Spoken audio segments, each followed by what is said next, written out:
Em um ambiente historicamente masculino, a polícia abre cada vez mais espaço para profissionais femininas, conquistando gradualmente o espaço e o reconhecimento do trabalho, seja na corporação ou nas ruas. As mulheres conduzem operações e investigações, ajudando na segurança da população. Essa é a vida de Emília Ferraz, primeira mulher a comandar a Polícia Civil do Amazonas. Formada em Direito pela Universidade Federal do Piauí, possui especialização em Segurança Pública e mestrado na área pela Universidade do Estado do Amazonas. No Conversa Política de hoje, ela vai nos contar sobre o trabalho à frente da polícia no Amazonas, as dificuldades que ela encontra sendo mulher nesse ambiente ainda estritamente masculino e também vai falar sobre realizações na vida profissional.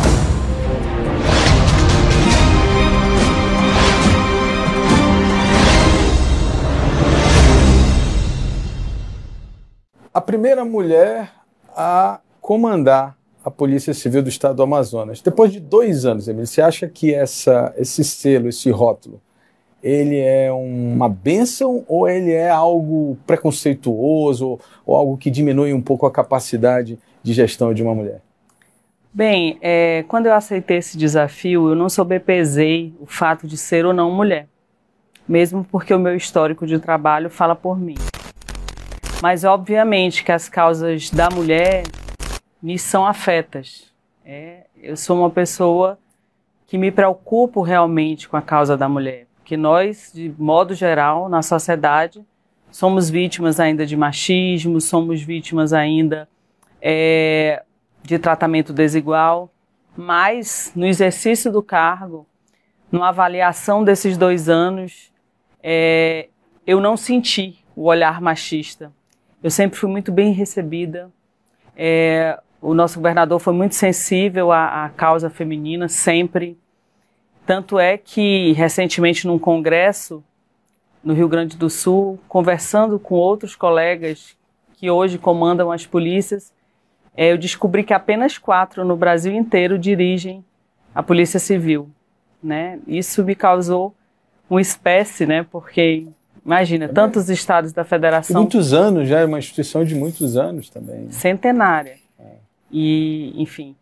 Mas eu, particularmente, não levei isso em consideração. Eu assumi, segui em frente e essa nunca foi minha causa. Nunca foi um selo para você? Simplesmente era algo da ascensão da sua carreira e isso não norteou em absolutamente nada? De forma alguma, mesmo porque quando eu fui convidada, né, quando o governador Wilson Lima me chamou e me fez essa proposta, ele nunca considerou ou nunca falou do fato de eu ser mulher. Ao contrário, ele disse, olha, a senhora tem um preparo técnico muito bom, a senhora participou de vários casos de repercussão e eu queria dar oportunidade para a senhora. E eu agarrei essa oportunidade. É interessante, né, doutora Emília, porque a primeira impressão, que é, obviamente, resultado de um certo machismo estrutural, né, que as pessoas são educadas a pensar assim, de que a mulher talvez não tivesse tanta capacidade para ser policial, por ser uma atividade de certa brutalidade, trata com criminosos, tem a questão da violência, etc. e tal. E eu estava dando uma olhada aqui no seu currículo e as pessoas não sabem, né? Mas, por exemplo, algumas das grandes questões que a Polícia Civil teve que enfrentar nos últimos anos, você teve à frente, né? Eu cito aqui, por exemplo, o massacre do Compage, né? Eu acho que talvez ninguém saiba, mas você conduziu esse inquérito, né? Todinho, né? Teve que falar com todos os envolvidos, ouvir todos eles, provavelmente sofreu ameaças também, né? Com certeza, porque a gente está falando de crime organizado. Queria que você falasse um pouco sobre isso. Bem, essa foi uma experiência, eu costumo dizer, marcante na minha vida, porque eu acho que, se duvidar, foi um dos maiores inquéritos do Brasil e, com certeza, foi o maior inquérito do estado do Amazonas. Só o relatório final foram 236 laudas. Praticamente um livro de médio a grande. Esse foi o relatório final do nosso inquérito. Foi criada uma força-tarefa que eu coordenava à época, porque à época eu era corregedora. Então, assim, eu fui designada para essa função e não só abarquei, como gerou muita espécie, porque em 6 meses a gente concluiu esse inquérito. Mas agora, eu queria que você detalhasse, na verdade, como é que conduzir né, algo dessa natureza. Primeiro que as imagens, eu acho que todo mundo ainda tem isso vivo na mente, eram imagens da mais pura barbárie, né? E assim, por ser uma imagem muito forte, você, no mínimo, supõe que as pessoas envolvidas naquilo são pessoas muito perigosas, são pessoas muito violentas, que não têm sequer o mínimo de amor à vida, né? Como é que é conduzir isso? Como é que foi o dia a dia desse inquérito? Só para a gente entender. Eu acho que todo policial vocacionado, ele não considera isso. Na verdade, existe uma... A mente da gente divide. Divide o pessoal, divide o ser estrutural com a profissão, né? Então, assim, quando eu estou lá, eu estou agindo como delegado. Quando eu ouvi mais de 300 presos, porque, na verdade, o massacre não foi só em uma penitenciária, nós fizemos os inquéritos de todos. Ah, de todos, porque realmente estiveram em várias, foi né? da 7, de lá. Então, assim, a gente ouviu mais de 300 pessoas. E lá, quem está fazendo é a delegada. Eu não tenho um olhar romantizado sobre isso, nem um olhar de medo, não. É um olhar neutro de uma pessoa técnica que está fazendo uma avaliação técnica. Então, quando você dissocia dentro de você o técnico do ser humano, você consegue realizar a sua atividade sem ter, nem sem se brutalizar, porque você faz essa separação, mas consegue observar com o olhar necessário para que aquela apuração seja feita. Então, assim, eu acho que o segredo é esse, é você não misturar o profissional, o técnico, com o pessoal, com o humano. É óbvio que esse tipo de inquérito, e eu especificamente esse, imagino que o delegado ou a equipe que está envolvida tem que se cercar de certos cuidados também, né? Você está falando de pessoas envolvidas no crime organizado e tal. Você sofreu algum tipo de ameaça? Como é que foi a experiência, digamos assim, da parte, digamos assim, mais pesada, né? Que é você preparar um inquérito para acusar essas pessoas mesmo. No auge aí dos meus 20 anos de carreira, eu já tive várias ameaças, eu já andei com seguranças, eu andei muito tempo com o então Grupo Fera, que hoje é CORE, comigo constantemente, como faço hoje, né? Eu tenho segurança, eu ando com segurança. Meus pares sempre estiveram presentes, existe realmente um controle de inteligência sobre isso. Eu não sou a única delegada a ser ameaçada. Sempre que você faz o seu mistério, delegados homens e delegadas mulheres passam por esse processo. Isso, né? Porque a gente fica falando que só mulher ou só... Né? A gente passa por esse processo, mas quando você se sente vocacionado para seguir a carreira policial, você sabe que você está susceptível de um tipo de problema como esse. O que você tem que fazer é se cercar de cuidado, sempre andar armado, ter a expertise da sua arma, andar com segurança sempre. Enfim, é como um médico que precisa estar sempre com sua instrumentação para poder fazer suas cirurgias, enfim. O delegado, o investigador, o escrivão, o policial de modo geral tem que ter seus instrumentos com você e tem que se cercar de todos os cuidados necessários. E é como eu digo, o sucesso de uma cirurgia é uma equipe. O sucesso de um trabalho policial é uma equipe. Perfeito. Além desse aí, né, além dessa questão do crime organizado, tem outras investigações que eu considero também muito relevantes da sua carreira. Uma delas que investigou, inclusive, policiais militares. Né? Então, quer dizer, não só a questão do crime organizado, mas também de você ter pessoas de farda que deveriam estar ali cumprindo, né, o exercício da sua função. E, obviamente, coube a senhora também conduzir um inquérito ali da Operação Alcatéia, salvo engano, não é isso? Sim, na verdade ficou conhecido aqui na cidade de Manaus o final de semana sangrento. Nós não estávamos investigando policiais, nós estávamos investigando o final de semana. Os homicídios do final de semana. Infelizmente, assim como acontece na minha co-irmã, aí, na nossa briosa polícia militar, de homens extremamente honrados, mas não acontece de existir um fruto podre, né? Como tem na Polícia Civil, como tem, enfim, todos os órgãos, todos os locais, independente.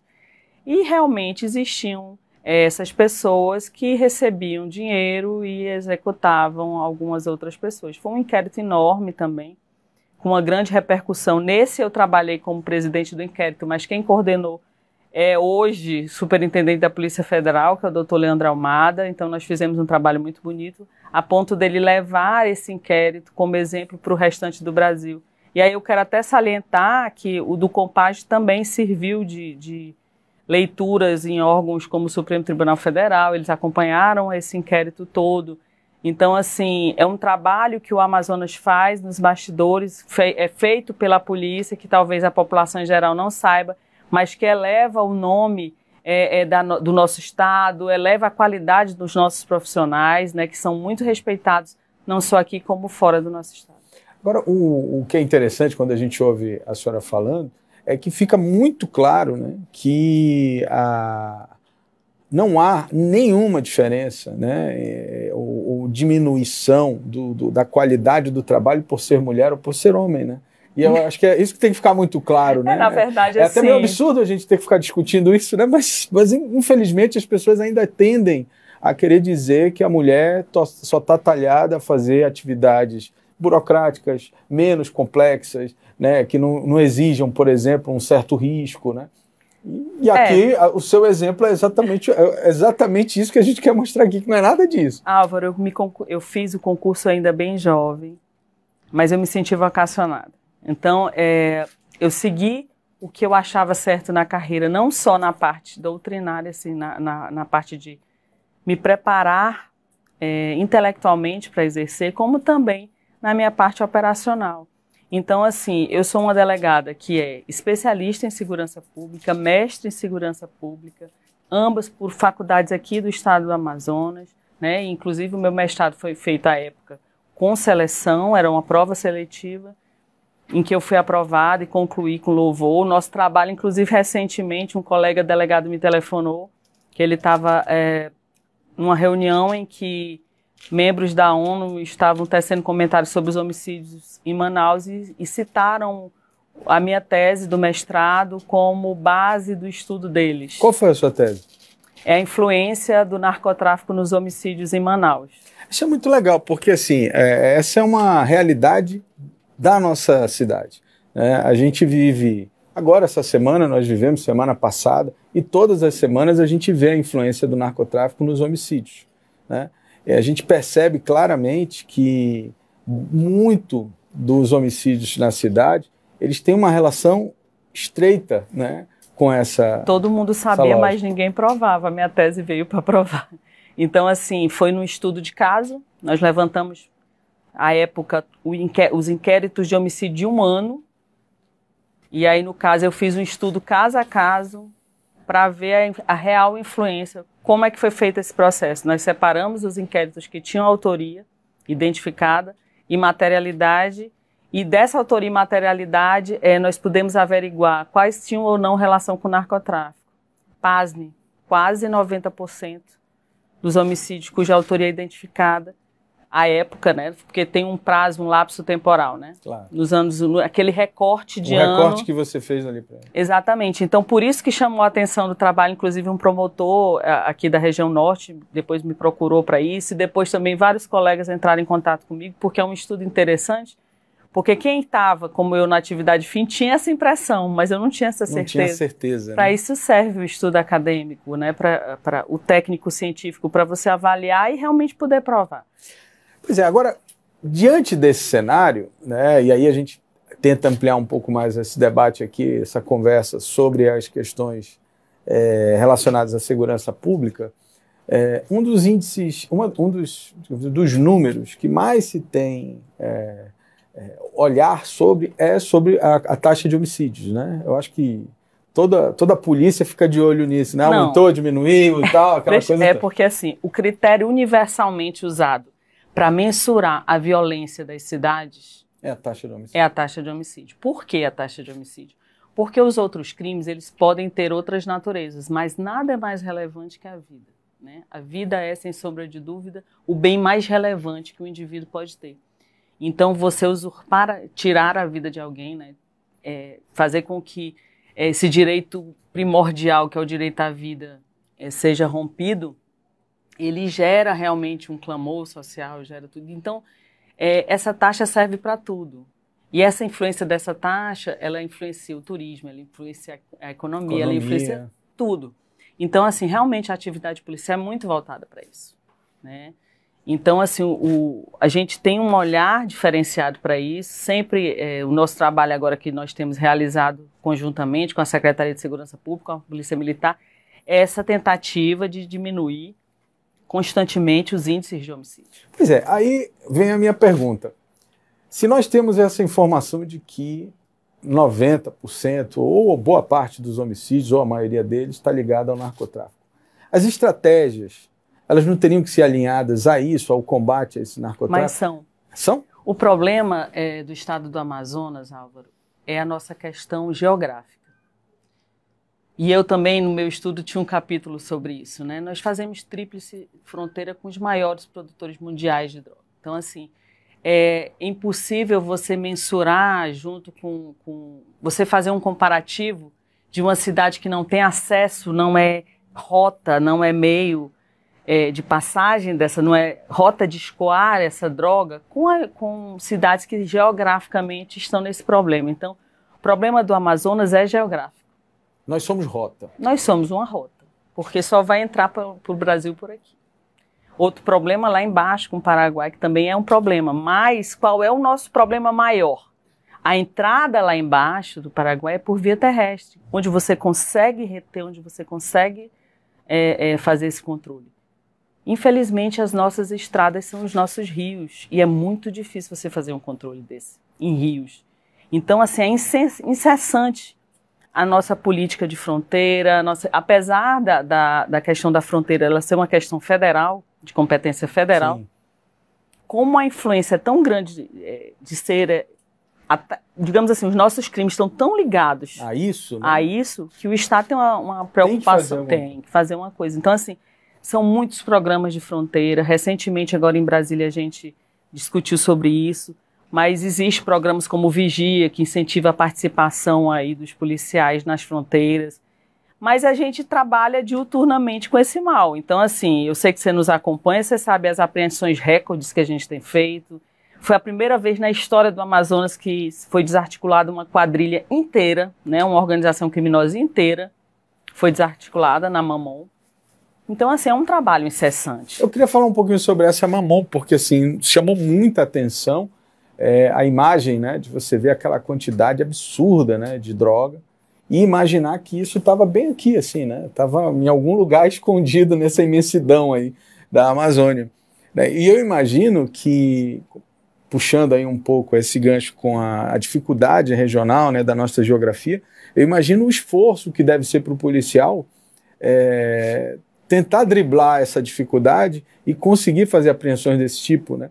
Porque eu imagino que para você cobrir uma região tão inóspita como essa, eu acho que nem com toda a tecnologia seria assim tão precisa, né? Então, assim, tem que ter um trabalho de investigação da pessoa, né? Do policial, né? Envolvido ali. Assim, eu posso falar de cátedra, porque antes de ter sido a primeira mulher a dirigir a Polícia Civil como um todo, eu fui a primeira mulher a dirigir a Divisão de Repressão ao Crime Organizado, que hoje é departamento, mas à época era divisão. A DRCO, né? Sim, inclusive foi uma das delegadas que ficou mais tempo lá, porque eu fiquei por muitos anos no DRCO. Então, assim, muitos não, muitos para quem está lá, porque você ficar mais de 4 anos, quase 5, numa divisão trabalhando diretamente com isso, você tem a percepção clara de que é um trabalho que tem que ser continuado e constante.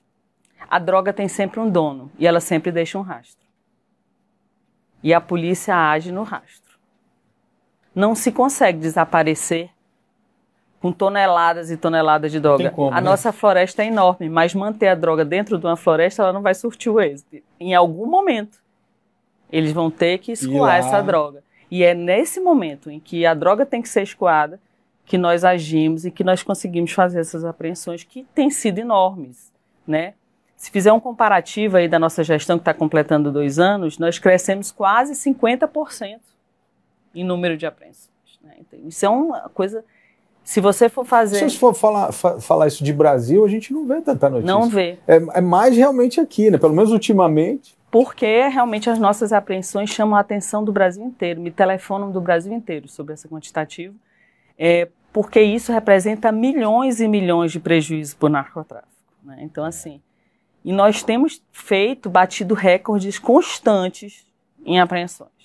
Então, assim, se você falar e aprendi 500 quilos em qualquer lugar, uma grande apreensão, a gente fala ter 3 toneladas, 2 toneladas, as pessoas ficam, meu Deus, como isso? Né? Mas isso muito é porque aqui é rota, né? Aqui está exatamente naquele momento em que ainda nem foi distribuída. Ela Sim. vem do fabricante, ela vai ser distribuída ali e é aí que a polícia está atuando. Né? Com certeza. Até mesmo, como eu te falei, os índices de homicídio estão ligados, os roubos, os furtos. Na pandemia houve um recrudescimento, né, dessas taxas todas, porque até o comércio da droga foi diminuído com a pessoa permanente dentro de casa. Depois houve uma implementação. E esse acompanhamento e esse controle é que é nosso mistério, né? Nós temos que fazer esse controle constantemente. Mas, obviamente, com diversas dificuldades, em função da geografia, em função, enfim, desse escoamento via rio. Bom, a gente está falando aqui de uma atividade constante, né, dessa vigilância constante, e a senhora tem 20 anos de polícia, mais ou menos isso, né? E eu imagino que a senhora tenha visto também várias fases desse sistema, né, da segurança e tal. Como é que a senhora avalia?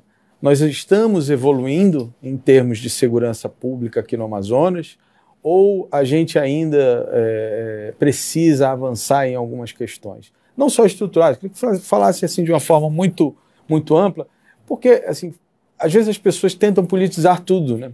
Quer dizer, só elogiam se quem está lá é quem eu apoio, não conseguem reconhecer, ao mesmo tempo criticam, né, demais ou pouco, ou não criticam porque apoiam. Mas eu queria uma visão técnica de alguém que viveu vários momentos, né? Qual é o momento da segurança pública hoje no estado do Amazonas? Sem politizar, mas já politizando, por quê? O que acontece, Álvaro? Como você falou, eu acompanhei vários momentos da segurança pública, mas eu tenho que ressaltar aqui o trabalho do governador Wilson Lima, porque você priorizar os técnicos para gerirem órgãos de segurança, por si só já é uma evolução sem tamanho. Quer dizer, não ter o dedo só de alguém político, né? Você vê que foi avaliado um currículo, né? O meu currículo talvez muitas pessoas não conheçam, mas é um currículo que você teve acesso, sabe? Isso que eu falei aqui, eu fiz questão de mostrar isso, porque a impressão que às vezes a gente, e eu fiz uma análise antes disso, é tipo, não, ela é legal porque ela é a primeira mulher. Mas eu acho que não é só isso, né? Quando eu fui olhar o seu currículo, não, ela tem vários inquéritos importantes, vários trabalhos técnicos importantes, e com certeza, como você está falando, deve ter, em algum momento, o governo deve ter olhado, não, aqui tem um valor, né? O que aconteceu? Eu não fui a primeira delegada-geral do governo Wilson, né? Houve um delegado-geral antes de mim, e aí ele necessitou atualizar, modernizar, e foi avaliar, dentre as pessoas que já exerciam a profissão, quem em tese estaria mais preparada para o cargo. Eu não acredito que tenha pesado o fato de eu ser mulher, apesar de pelo trato que eu tenho e o respeito e tudo junto ao governador, o governador não prioriza isso. Ele, na época, ele queria priorizar a questão da tecnicidade, a questão de conduzir os trabalhos de forma a gerar resultados, né? Ele sempre cobra muito a questão dos resultados. Então, primeiro ele teve essa visão. Por que eu digo que houve uma evolução? Primeiro ele teve essa visão de botar pessoas técnicas nos devidos órgãos. Eu não me refiro só a mim. O secretariado dele é um secretariado jovem, um secretariado que tem muita força de trabalho, um secretariado que tem um currículo invejável, né? Então, assim, as pessoas realmente, ele escolheu a dedo essas pessoas, que já representou uma evolução. Depois de escolher a dedo, ele equipou, paramentou as polícias. E aí vem um grande diferencial. Eu quero aproveitar até a oportunidade de estar aqui com você hoje para dizer um caso emblemático que aconteceu agora. Quer dizer, houve uma questão, um ataque entre facções dentro de uma viatura da Polícia Civil e em menos de 3 horas o crime foi elucidado, inclusive com prisão. A apreensão dos 3 veículos utilizados, a apreensão de armamento. Isso se deve a uma coisa, tecnologia, né? A tecnologia atingindo atuando diretamente nas polícias, né? Então, essa integração entre as polícias, porque foi isso, né? As polícias sentaram conjuntas junto com o secretário de Segurança e agora nós vamos elucidar o crime. Então, a gente conseguiu dar esse retorno com 3 horas. Então, não politizando, já politizando, né? O que eu costumo dizer é que o governador realmente teve uma preocupação em fazer um plano de Estado, não um plano de governo. Ele trouxe tecnologia, ele trouxe aparato mesmo, físico, viatura, tá? E agora está trazendo aparato humano com concurso público. Que é um negócio que talvez seja um dos grandes feitos, né, em relação à segurança pública. Eu estava lendo mais de 10 anos sem concurso. Sim. Né? Se você imaginar que todo ano alguém se aposenta. Com certeza. Né? Você tem 10 anos... E a população aumenta. A população aumenta. Então é uma demandas, desproporção, né? Então, assim... foi exato, é por isso que eu, na verdade, não politizei politizando, que eu tenho que fazer menção a isso. Eu acho que houve realmente um avanço imenso. O governador foi um visionário, né? E fora, além de visionário, um humanista, uma pessoa que realmente quis dar um resultado. E aí ele contou com o nosso trabalho, tanto é que imediatamente, por que eu falo isso? Nesse caso que eu falei para vocês, que para mim foi emblemático pela velocidade em que foi elucidado, né? Ele ligou pessoalmente para as 3 forças policiais. Ele ligou para mim, ligou para o Coronel Vinícius, que é o comandante da PM, ligou para o secretário de Segurança, o General Mansur, e determinou: vamos dar uma resposta à altura. Eu dou instrumento para vocês, eu acredito na capacidade técnica de vocês, então dê um resultado. E aconteceu, né? Então, assim, eu digo que houve uma evolução, no meu ponto de vista, enorme nos últimos tempos. E não digo isso porque sou delegada geral, não, porque se não fosse com a observação que gosto de ter, de estudo de caso mesmo, de pessoa que é interessada em estudar a segurança, eu falaria isso, independente de estar ou não no cargo. Se acontecesse uma situação como essa, eu iria dizer: o uso da tecnologia aplicada à tecnicidade ocasiona esse tipo de coisa que se torna emblemático. Bom, doutora, a gente vê claramente, né, a sua capacidade técnica de conduzir inquéritos, de ser realmente uma delegada de polícia. Mas, em algum momento, a senhora recebeu esse convite e assumiu o cargo administrativo, né, que é ser realmente a gestora do sistema da Polícia Civil, né? Então, eu falo sistema porque é tudo sistematizado. Então, são departamentos, são delegacias, são pessoas, são recursos humanos, financeiros, enfim. É uma série de demandas que também exigem uma expertise para que a pessoa possa conduzir. Muitas das vezes a pessoa é muito boa tecnicamente, mas quando vai para a gestão não consegue evoluir no processo. E aí eu queria que a senhora comentasse como é que foi essa mudança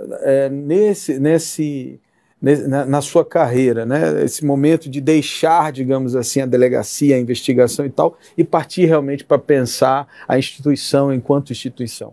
Bem, eu não me recordo onde eu ouvi isso, mas não sei se foi em alguma rede social, alguma coisa que dizia assim: nada sem dor surte o efeito é bom, né? Até o parto é com dor, para a mãe e para a criança. Então, quando eu assumi, eu senti aquela dor.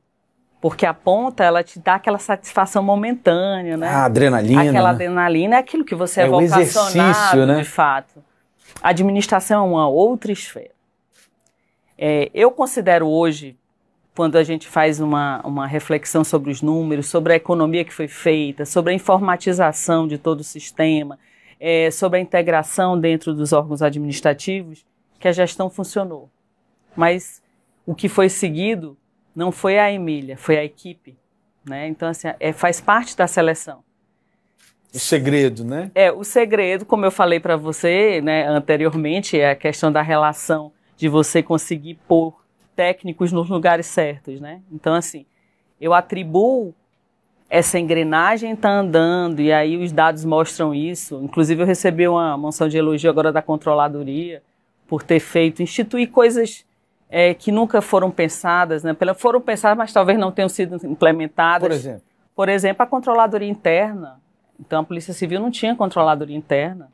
Fiz questão de criar a Controladoria Interna. Criamos agora, recentemente, a Diretoria de Inteligência, que é um marco nunca... era uma das únicas polícias civis do Brasil que não tinha diretoria de inteligência dentro da estrutura da Polícia Civil. Enfim, são várias outras coisas. Administrativamente, nós otimizamos setores, a economia de combustível foi imensa, sem prejudicar o trabalho, é uma economia sem prejuízo. Todo o sistema hoje, aquele monte de papel que circulava, todo o sistema hoje é informatizado. Acabou o papel. Acabou o papel. Do seu celular, você acompanha os seus processos. Você vê se está atrasado, se não está. Acabou o negócio de sumiu com o protocolo X. Alguém pegou o protocolo. Inclusive, o sistema tem uma questão de segurança que você não pode apagar aquele documento. Ele vai constar vai ficar lá, errado, certo, ele vai estar lá.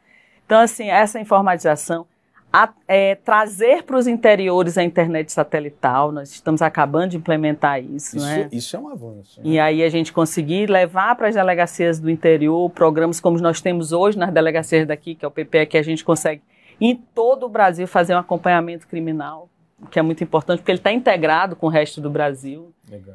Então, assim, são evoluções e são diversas. A gente podia passar a tarde aqui toda falando, mas são coisas que são feitas porque é uma equipe técnica, competente, estão no cargo por competência. Eu não sou daqui. Eu não tenho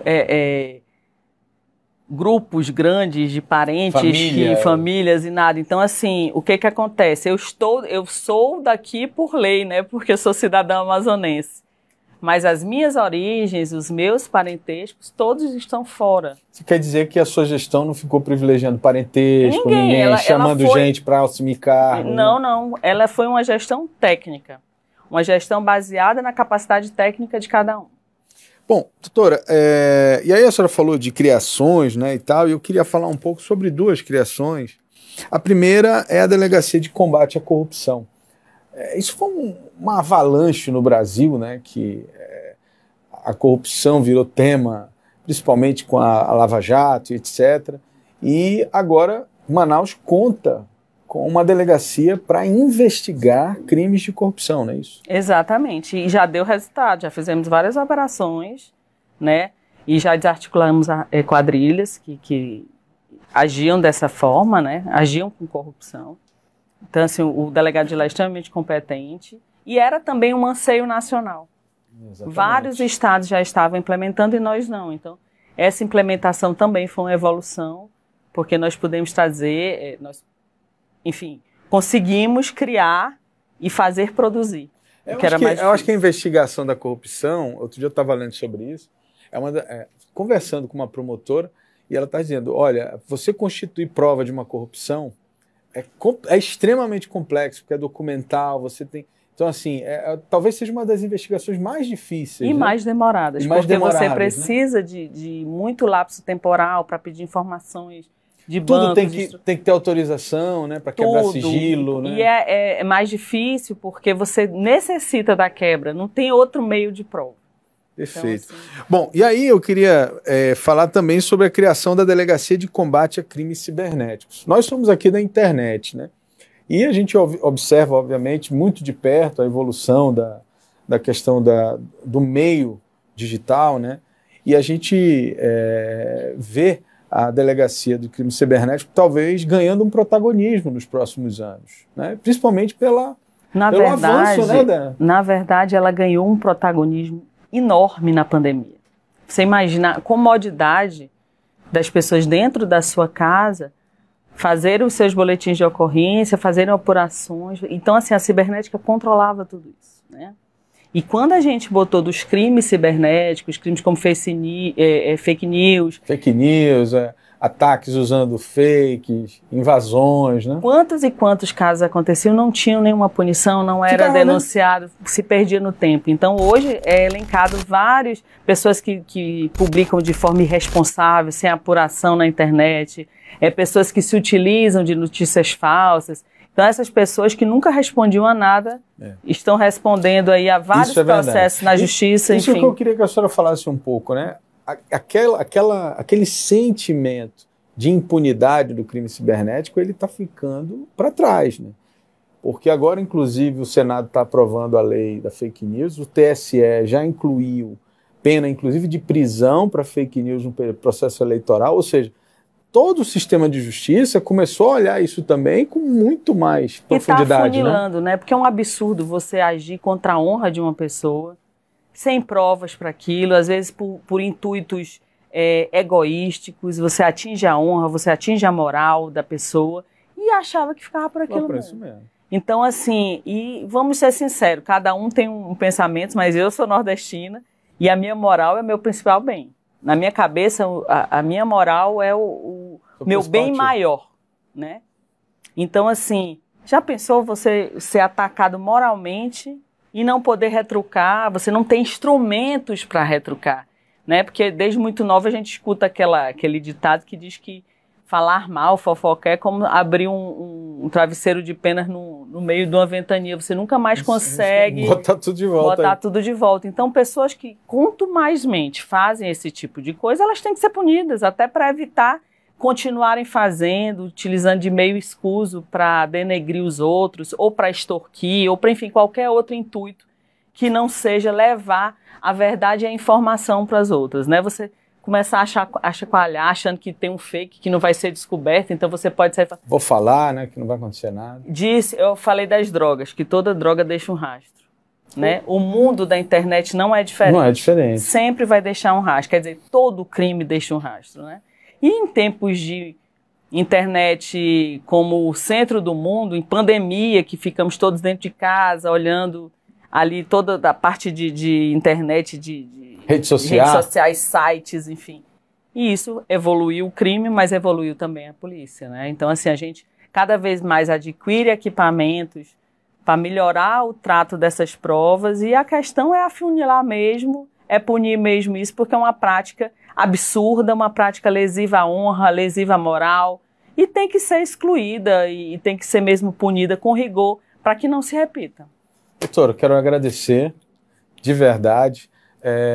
Eu acho que o seu exemplo é importante, não só para as mulheres, mas para qualquer cidadão que quer construir uma carreira de sucesso, entender que o esforço profissional ele não tem gênero, né? Ele é tão somente esforço profissional. Estudar, trabalhar, né, e se dedicar ao que você faz.